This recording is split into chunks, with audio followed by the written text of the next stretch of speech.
To understand how the Emperor came back in The Rise of Skywalker, it really helps to be aware of a comic book miniseries known as Dark Empire.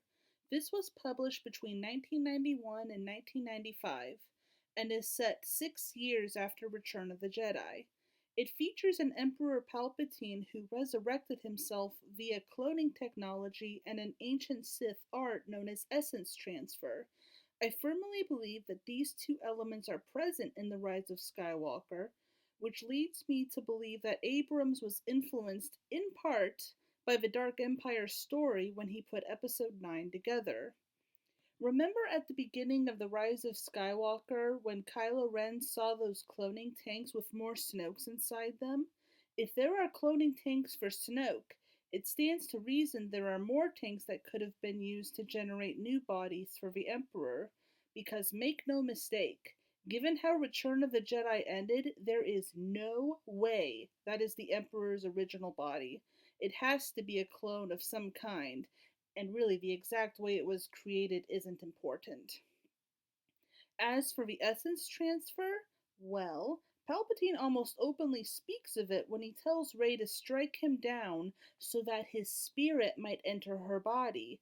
That is pretty much how essence transfer works. The spirit moves from host to host, prolonging an individual's life and essentially cheating death. Furthermore, if you go back and watch episode 6, I'm almost certain that rush of energy when the Emperor falls down the core shaft is the Emperor's spirit fleeing its body before it is destroyed. So the two primary elements, cloning and essence transfer, are all but confirmed to be present in the film, but there's even more. Dark Empire also explains why the Emperor needs Rey in particular so badly. Dark Empire reveals that there is a fatal flaw to the arrangement of cheating death via cloning and ancient Sith arts. Put simply, clone bodies are inferior to natural ones, especially when it comes to withstanding the degradation caused by exposure to dark side energy.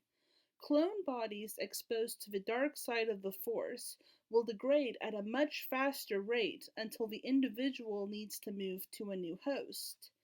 However, for each clone body, the faster the degradation occurs, until finally it just becomes impossible.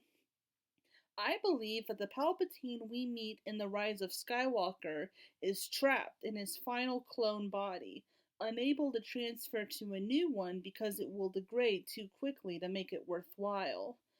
And this would also explain why Palpatine's body is literally falling apart. It's breaking down from all the dark side energy inside him. Finally, the Emperor needs Rey, particularly Rey, because she's his grandchild and because she is very strong in the Force. Having the genetic connection alone would have helped the transfer stick better, but the Force potential didn't hurt either. If he could have gotten his spirit into Rey, he could have easily lived for another 100 years, perhaps longer. It's worth pointing out that Palpatine tried something similar at the conclusion of Dark Empire, although thankfully he failed.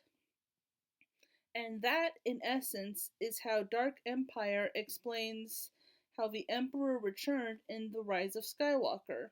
He used cloning and ancient Sith arts, just like in the original story. I, I really love that the film, as far as I can tell, pays homage to one of the best EU stories ever written. May the Force be with you.